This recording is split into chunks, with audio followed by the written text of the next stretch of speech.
10 acres, Columbus, Montana. My name's Miles McLaughlin here. Great 10-acre property, a lot of potential uses, camping, RVs, yurts, building and development, or just long-term investment, right? This property is going to check a lot of boxes in a pretty rural area outside of like Billings and Columbus, Montana, right? Just south of I-90. So clicking through a few photos, my name again is Miles here at Wilco Land. What we do is we buy and sell raw land. This property is, like I said, great location. We're going to have it priced to sell, offering seller financing terms as well. And let me kind of dial in. I'll click through a few photos, and in this video, I'm going to talk about location. I'm going to talk about access. I'm going to talk about some potential uses of the property and what I know about the property. So first off, like I said, a beautiful location. We can see a lot of great drone imagery of the property here. So, and then some ground shots too. So let me get into giving you a bird's eye view. This is located in Stillwater, Montana. It is 10 acres. I'm going to give you a bird's eye view using the coordinates here of where this property is located. So all I'm doing for those of you who want to visit this property, make sure to respect the neighbors. This is a really quiet neighborhood back here. A lot of longtime locals that live back here on Hermit Creek Road. So again, we're in Columbus, Montana. We're just east of Bozeman. We're between Billings and Bozeman, essentially, just north of Custer Gallatin National Forest here. So like I said, a really great location for maybe an off-grid cabin, maybe some sort of RV or camping site, maybe some yurts for some sort of business idea, stargazing, things like that. So what we do here at Wilco too is we buy and sell a lot of different types of properties, but we do offer a self-service model, right? So we're expecting our buyers to do their own due diligence. We want you to do that homework to make sure the property fits specifically for your needs and wants, right? The reason I'm buying is going to be different than why somebody else is buying. So again, it's going to come down to, why are you buying? Does it check those boxes? And again, we do sell all of our property as is and asking the buyers to confirm their own due diligence. So I'm going to get into this listing here and talk about access here. I'm using Onyx Maps, my favorite app for land viewings. And this is going to have the property lines here like this. I highly recommend using Onyx Maps. I've got a blog on the blog page about how to use it. You can walk the property, and the little GPS tracker on your phone, just like my mouse, is going to walk around with you on the property like that. So there is a creek running through the property. You can see it dotted in blue here on Onyx Maps. You can see the neighbor has developed. So very similar to our lot, there's a lot of open space here on this side of the creek. The neighbors developed all on this side of the creek. So, passing this creek is not necessary, I guess, to develop. I'm going to draw out an area here and give you an idea of how much space there is, kind of outside of this creek area. It's about a full acre of space. And you can see, what is somebody else done with the property. And I'll show you here another drawing. So the neighbor, to put this road and driveway in, they're using about, less than, let's see here, about, less acreage than what we just talked about here. So let's look at another area. This looks like a pretty good section to potentially use. So let's just say I cut it off here. I drew that again, right? I went boom, boom, down to here. Over to here, right? We're at 0.6 acre, a lot of space. If you had this section added up here, right? We about have a full acre on this side over here. So again, just kind of drawing that out to give you an idea. That's a lot of usable space, right? Unless you want to create some sort of culvert or bridge. Again, talk to the county about that. I'm not a development expert. So you've got all this open space here. When it comes to access, you can see this road gets you really close to the property. And I'll draw out, how far away we are from that access point. I'll get to a more detailed conversation on access here, about 29 yards from that access point, right? I have talked with the neighbors. I have talked with the adjacent landowner. Not super excited with our listing. Obviously, they don't want every Tom, Dick, and Harry back here visiting these properties. So I've also talked with one of the landowners up here too. Access is a different story. Everybody you talk to, right? You talk to the title company, they're telling us this is Hermit Creek easement right here that I share.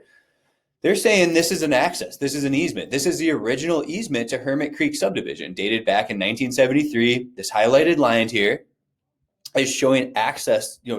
This was created at one point in time for all these properties to have access. And so what we're seeing here is, all these lots, right? We own lot, I think it's 28, or it might be 26. Let's just take a peek here. We're 1, 2, 3, 4 back. So 1, 2, 3, 4 back. So lot 28, I've sold lot 31 already. Had a guy out of Billings buy it, I believe. And then we're selling lot 28. So again, it's got a certificate of survey here. I mean, it talks about this. This is what the title company sent, Hermit Creek Ranches, right? Maybe a surveyor, maybe an attorney could help you decipher this. This is your easement, is what I've been told. Again, I'm asking buyers to do their own due diligence and confirm this, because in reality, this road is veering off. Okay, so look at the reality of this. So we see that easement when I go back and forth between the two maps. You can see all these lots. The easement's supposed to go right here. Clearly, it started there, right? Coming in this way. At some point in time, it started to take the path of least resistance, I assume. I mean, I have no clue this happens over time. Back in the 70s, in the 80s, in the 90s, there weren't any restrictions in place. It was just, one neighbor knew the other neighbor who knew the rancher next door, and you kind of get where it goes. And one guy builds, and then another guy's back here, and all of a sudden a 2-track becomes a gravel road. And so I don't know the history. I don't know, the legality of all of this. An attorney is going to be where I would turn to understand that.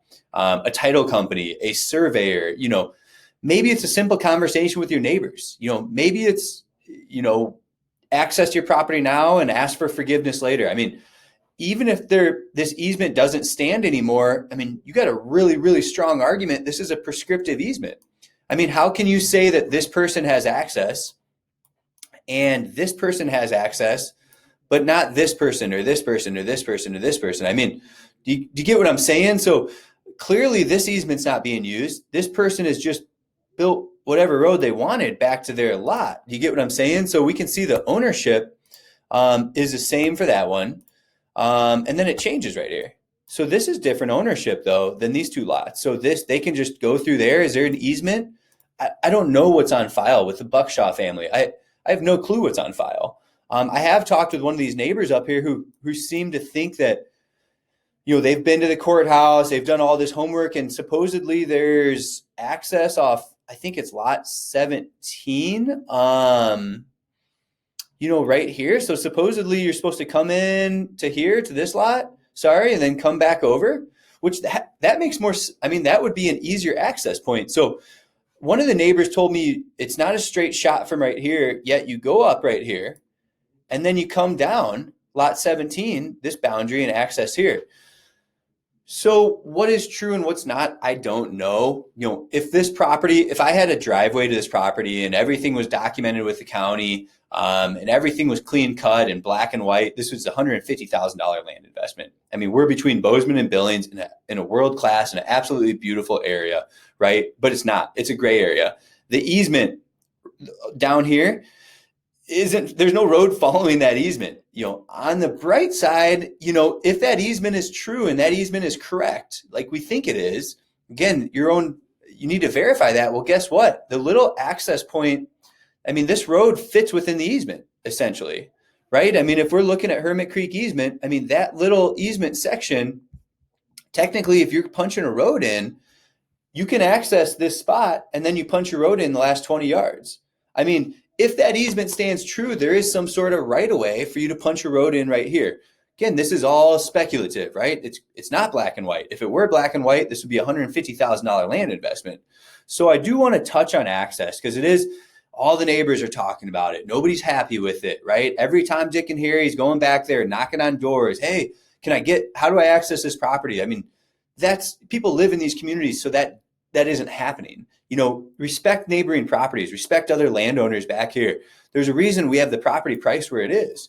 It's because there is some uncertainty around it. There's a lot of really optimistic things pointing towards you've got access, right? You've got Hermit Creek Ranches easement coming through here.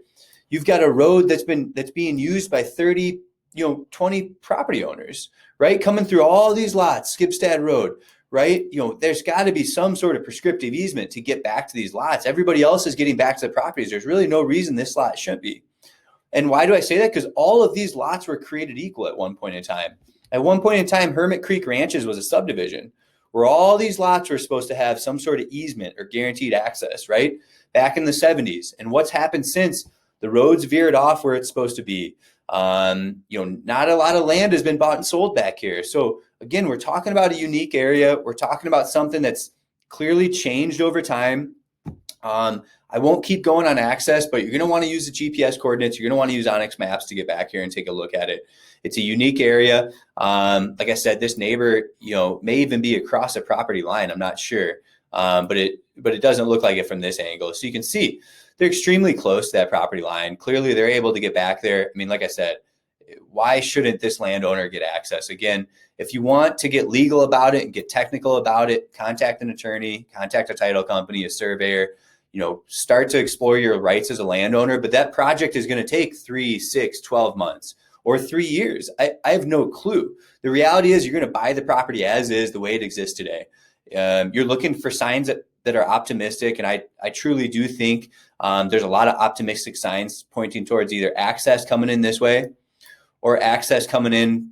Like I said, some through hearsay, I've heard that, this access route that I'm pointing out off lot 17, I believe, is technically the access route, which no big deal. I mean, you're punching in a road here in either way, right? If I draw this out, I mean, if there's an easement there, that's in yards, I mean, that's a 50-yard little segment. This is a 20-yard segment. So either way, you're punching road in. Worst case scenario, you've got hike and access, right? You've got a place to go recreate, throw teepees up, yurts, whatever. That's a worst case scenario is you've got a fun recreational property. But in all honesty, I mean, these lots are being accessed. People are driving back here. People are using these lots back here. Again, the neighbor accesses something 5 feet away from property line. So it's a gray area. I want to touch on it because it's caused a lot of issues, I guess, back in this neighborhood. The neighbors aren't super happy with this listing, as you can understand. There's a bunch of random people driving back here, using our coordinates to go view these properties. Really, you got to respect these landowners. When the dust settles, I mean, probably a way to go is to have a fair conversation. Hey, how is everybody getting back there? What's the best route for me to access my property? They're not happy with us listing the property right now. I apologize for that. I mean, just the nature of the beast. You've got a piece of land on the internet that essentially, we're offering a self-service model for. So you can imagine that. But, I would assume as the dust settles, you can figure something out with the neighbors. If not, I'd contact an attorney. Or I'd look into your rights as a landowner with these easements. Like I said, Hermit Creek supposedly goes back there. I've been told it's utility easement only, but that's just through hearsay. I mean, a title company sent that over to us saying that is in fact an easement. So, that's my spiel on access. Use Onyx Maps to get back there. It's a great property. It's priced with all these things in mind. We're open to offers. We get a lot of interest in this. So again, if you're going to go visit something like this, definitely respect the adjacent landowners. And that's kind of my spiel on access there. So if I had more information, I'd share it with you. Give us a call if you're interested. There's a lot of properties that exist like this. There's a lot of things where in reality, it's different than what's on paper. And so how do you work with that as a landowner? We try to price these properties with that in mind.